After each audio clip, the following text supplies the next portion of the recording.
Well, hello everyone! Welcome back to the video with me again, Joe. And in this video we're going to talk about something new from Unit 3. So please open up your book because we're going to discuss that in the video. And to grab your pen, make some notes if it's necessary. Well, let's get started and enjoy! Alright everyone, so we're going to talk about materials that we can see from Unit 3 now that you're watching, and please open up your book while watching this video so that you can easily understand it, because everything that you see in this video, they are actually basically related to your course book. Okay, so the first material from Unit 3 is actually abstract noun. So here I have shown you what abstract nouns are. So yeah, all words or things that cannot be experienced by any of the 5 senses, guys. And also abstract nouns can't be seen, heard, touched, smelled or tasted, guys. Basically, they are words for feelings, concepts and ideas. So yeah, it's obvious, guys. Alright, here are examples. For example, like bravery, fear, fairness, success, hate, trust, and so on. So yeah, all of these words, abstract nouns, you can't see, can't hear, you can't touch, you can't. So these are only words of feeling. All right. So yeah, abstract nouns are very common, and also important. Because we always say that whenever we talk to the other people, we always say something about abstract nouns. So yeah, abstract nouns often, but not always, are formed by adding an ending to the root word. For example, like this one. So child here is a concrete noun, and childhood here is the abstract noun, because child here, you can see, you can touch a child, you can feel also, and you can hear a child speaking. But childhood here, because of the word child here is added with the word hood, it becomes an abstract noun. So child and childhood here, they mean different. Childhood is abstract noun, a noun that you can't see, touched or heard. And the other, so here are some endings, I guess. Nouns with the following endings here that you see on the screen are often abstract. For example, like chen, ism. So if a noun ended with all these endings, they are usually or oftenly abstract nouns. Alright, so it's time for you to open up your course book on page 26. Let's find the abstract nouns together. Alright, so now that you're looking at so many nouns on the screen, now we're going to decide which ones are abstract nouns. Alright, so let's just get started. What do you think? Okay, which ones? Alright, so remember, abstract nouns are nouns that we can't see, we can't taste, we can't smell, we can't touch. Alright, so here as you can see, advice, we can't do any of them. Advice, anger, what about apple? Yes, we can surely touch it, so it's not an abstract noun. And also art, we can't. Beach, yes, we can see it, so it's not an abstract noun. Beauty, book, it's not one of them. And then business, computer is not also an abstract noun. Confidence, courage, crime, danger, energy, enjoyment, entertainment, freedom, friendship, fun, grammar, hate, health, help, history. What about homework, right? You do homework, right? So is it a concrete noun or an abstract noun? What do you think? Well, basically, I guess, yeah, homework is actually an abstract noun. Maybe what you are thinking right now is actually a paper, because usually homework is in the form of paper. So that's not homework. Paper is a paper, homework is a homework, right? So yeah. So paper is not an abstract noun, but homework is an abstract noun. So yeah, homework, honesty, house, we can see it, hurricane, we can see it, importance, information, injection, yes, we can see an injection, insurance, intelligence, interest, knowledge, laughter. What about laughter? What do you think about laughter? Can you see it or you can't? Actually, you can't really see it. Maybe you can see someone laughing, but that's not actually concrete noun, you guys, yeah. And also, yeah, so that's it. An abstract noun. And then law, library, yes, we can see it. You can touch a library.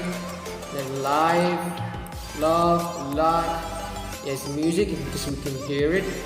And then news, noise. What about this one? Nose, yes. It is a concrete noun, not an abstract noun. Opportunity, patience, peace, permission, piano, no. Planet, no. Politics, practice, pride, progress, proof, responsibility. Screen, yes, we can see a screen, right? Definitely, yes, we can see a screen. And also secrecy, shoe, it's not an abstract noun. Sleep, table is not an abstract noun. Telephone is not. Time, traffic, yes, because we can see traffic, right? Trouble, we can't see it. Trouble, truth, unemployment, violence, vocabulary, wallet. Oh, that's what do you think about this one? It's not, because we can't see, we can touch a wallet. Wealth and work. Alright, that's it. You guys, yeah? Okay, so we are going to look at the other topic. Yeah, we're going to talk about conditionals. Yeah, as you can see on the screen here, there are 4 types of conditional sentences.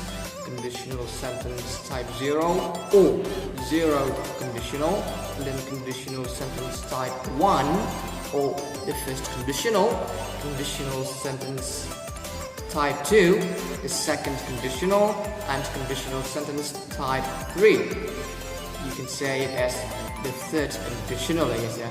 Now we are going to talk about all of these conditional sentences or conditionals, yeah, one by one, so please pay attention, I guess, yeah, because if you pay attention, it'll be easier for you to be able to understand all these materials, I guess, yeah. Alright, so here we are, here the first one, conditional sentence type 0 or 0 conditional, yeah. So whenever we want to express general truths or facts, I guess, yeah, we have to use conditional sentence type 0 or 0 conditional, yeah. Alright, so yeah, things that are always true, yeah, they are always stated using conditional sentence type 0. So yeah, how you form them? Yeah, so you form conditional sentence type 0, yeah, by using if clause, and after that one it is followed by main clause, I guess, yeah. So you must not ignore the if, I guess, yeah. Alright, so for if clause here, after if, you have to use simple present tense and then followed by simple present tense, the same, yeah, because we know the function of simple present tense is to tell about, let's say, daily habits, right? So yeah, it talks about general truths too, or facts, I guess, yeah. For example, like this one, if you heat ice, well, it melts, right? Yeah, it's always like that, I guess, yeah. It never changes. Whenever you heat ice, it always melts. Yeah, fact, always, forever. Alright, that's it about conditional sentence type 0. We are moving on to the second one, yeah, conditional sentence type 1. So let's see the function here. So yeah, conditional sentence is a sentence with, this is the conditional sentence type 1, yeah. Conditional sentence type 1 is a sentence with a possible condition and its probable result. Yeah. It is a strong possibility. Yeah. So the action here is likely to happen, I guess. Yeah. Strong possibility, very possible, I guess. Yeah. So this is how you form them, the sentences. You can start with if clause and then main clause, or you can also write main clause first, and then after that one you can write if clause. Yeah. For if clause here, after if you have to use simple present tense followed by simple future tense, or you can start your sentence with simple future tense first and then followed by the if clause, or if plus simple present tense, I guess. Yeah. For example, yeah, if you go, I'll miss you. So this sentence is very possible to happen, very likely to happen. I guess a strong possibility, a possible condition, and a possible result. Yeah. And then if you study hard, you will pass the exam. Yes, strong possibility, I guess. Yeah. Alright, that's it. Now we are moving on to the other conditional sentence type 1. So let's see the difference here. Yeah, so we can also use conditional sentence type 1 if we want to give advice or an instruction, yeah, in the main clause, I guess, yeah, by using imperatives, yeah, or infinitives, I guess, or verb 1, I guess, yeah, because imperatives are written with verb 1, yeah, as the first word in the sentence, I guess, yeah. We can also use when, I guess, yeah, and if. Not only if, we can also use when for conditional sentence type 1 or first conditional, yeah. If the situation is certain, we use when if the situation is certain, and we use if it is still possible but not certain, I guess, yeah. So this is how you form it: if clause first and then main clause, or main clause first and then followed by if clause. It means the same, I guess, yeah. Alright, for the if clause here, after if you must use simple present tense and then followed by imperative, I guess, yeah, just like this one, yeah. Give advice or an instruction in the main clause. So this is the main clause, imperative, I guess, yeah.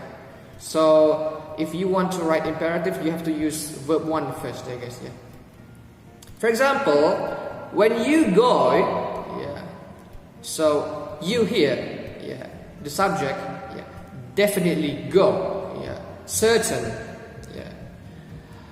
When you go, take this money with you. So take this money with you here, it is the imperative, I guess, yeah. Started with verb 1, take. The second one, always bring an umbrella if you want to go somewhere. Yeah. Alright, so bring here is the first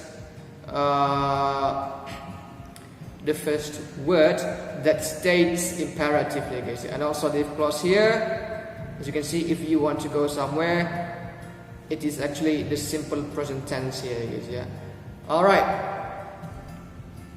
Alright, now we're gonna talk about conditional sentence type 2, or the second conditional. Yeah. Well, as you can see here, a conditional sentence type 2, or the second conditional, is a conditional sentence or a sentence with a hypothetical condition and its probable result, I guess, yeah. It is imaginary, unreal, unlikely to happen. Well, most people would say it is impossible to happen, I guess, yeah. But yeah, it goes back to words that people say nothing is impossible. But here, whenever you want to express things in sentence, things, let's say, that are unlikely to happen, very unlikely to happen, I guess, yeah. They say impossible, use conditional sentence type 2. So this is how you form it: if clause and then main clause, or main clause first and then if clause. For the if clause here, you have to use simple past followed by simple past, future, or would or wouldn't, I guess, yeah. For example, like this one: if I were Superman, I would save the world, but I am not Superman. Yeah, I say if I were Superman, that's imaginary, unreal, I guess, yeah. Unlikely to happen. In fact, how am I supposed to be a Superman? I can't be a Superman with a, I don't know, strong man. I can't do that. Well, maybe I'm strong, but I'm not a Superman, right? So that's impossible, unlikely to happen. And then if it rains, we wouldn't be able to go home. But at the moment, it's not raining, I guess, yeah. So this is just an imaginary situation. If it rains, we wouldn't be able to go home. Thank God that it's not raining right now. That's it, I guess, yeah. All right.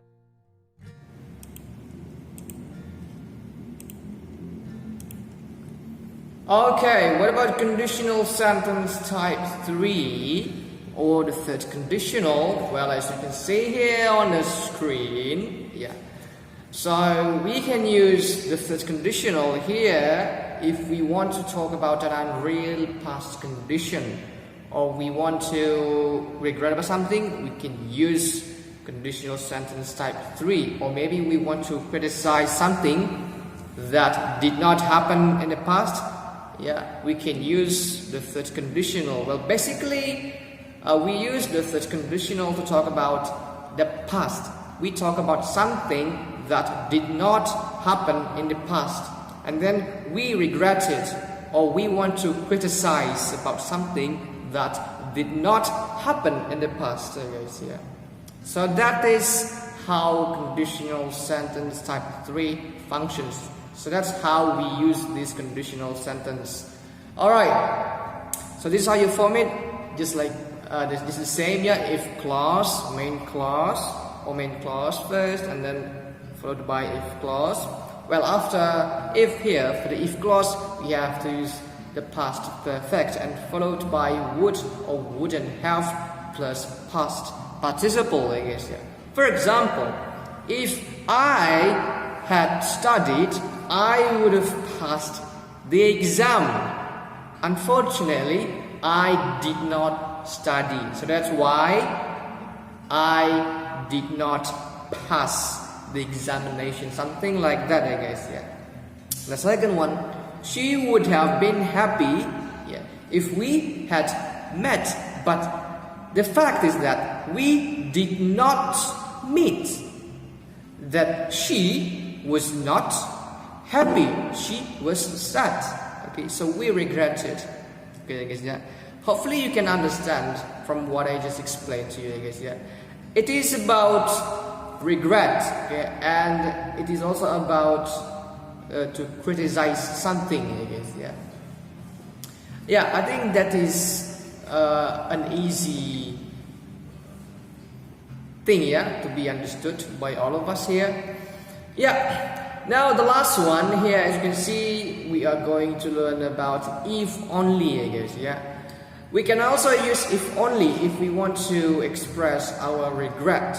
Because not only the third conditional, but also if we want to use if only too, it is also okay. For example, yeah, if only you had taken notice of the warning signs. So here we regret about something, I guess, yeah. And the second one, if only you had not walked in that area, but the fact is that he, or the subject you here, yeah, walked in that area in the past. So that's why it is a regret, I guess, yeah.